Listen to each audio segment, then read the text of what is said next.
What is bed rotting ba talaga in the context of the Gen Zers? Okay, in the context na kasi actually na-popularize ito sa TikTok eh. So siguro dapat nilang maintindihan na hindi ito talaga yung sabihin mo na nakahiga ka at hanggang mabulok ka dun sa higaan mo, no? It's one way para sabihin natin na talagang yung nandun ka sa kama mo and then at the same time, yun, parang matagal ka dun sa loob ng kwarto mo. Pero it doesn't necessarily mean na all throughout napaka-negatibo ng dating nun. In fact, pag titignan mo siya, may positive aspect itong bed rotting na sinasabi. Oo. So yun yung siguro dapat nating tignan na makakatulong, lalo na sa mga Gen Z ngayon na sobrang andaming mga stressors. Ang tingin nila na maraming stressors at natitrigger sila para sabihin nila na sila ay nagkakaroon ng anxiety or kung ano pa man. Parang gano'n. So Doc, are you saying now, di ba? Kasi lahat naman tayo, sabi mo nga, sa tingin nila. Pero lahat naman yata na henerasyon na pagdaanan, lahat ng stress, di ba? So, are you saying po yung bed rotting po is indicative na medyo mas soft po ang henerasyon ngayon? Kasi they even came up with the term. Tayo naman dati, sabi nga namin ni Pat. Magpapahinga lang. Itutulog ko lang yan. Gusto ko lang magpahinga. Yan, petics lang sa bahay. Ganyan. Mas open lang po ba sila sa kanilang mga nararamdaman? Kasi maybe our generation, hindi tayo aware dati na stress tayo.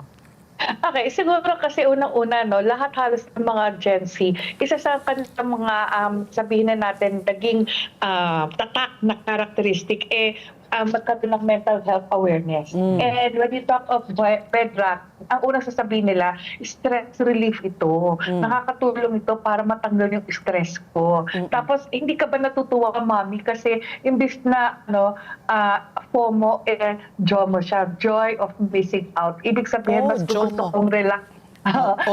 Joy of missing out. So meaning to say, mas nare-relax ako dito, hindi ako lumalabas. Ayaw mo ba nun? Hindi siya gumigimik. Mga tipong mga ganon.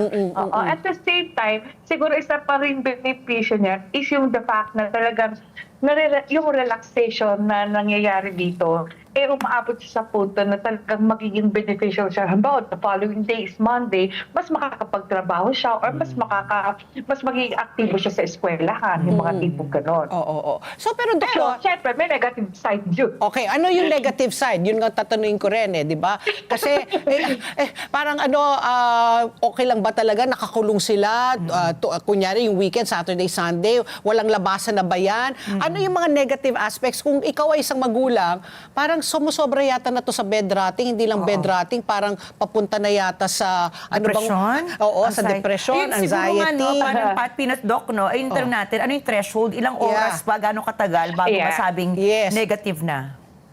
Okay, di ba pag natutulog tayo, the most is 8 hours. Pero pag sinabi mong almost more than 75% nasa kama ka, pero medyo meron ng depresya yan. Dahil kasi ibig sabihin, baka ito kino-cover up lang yung depression na nararamdaman na isang tao. Na alam naman natin na pag nag-isolate ang isang tao at the same time palaging nasa kama lang na parang potato couch na walang ginagawa, there's a tendency na nag-uumpisa na yung mga possibility for depressive symptoms. Second, ito yung pagkakataon na tignan mo maigi kung ginagawa ang physical hygiene. Baka mamaya hindi naliligo, hindi man lang nagbe-brush ng ngipin, o talagang wala siyang ginagawa na 3 araw nang yun lang ang suot na pati underwear, hindi nagpapalit. So medyo talagang kinakailangan, yun yung tignan natin maigi. Kasi pag nakita mo na ayaw maligo, ito yun sa mga factors ng depression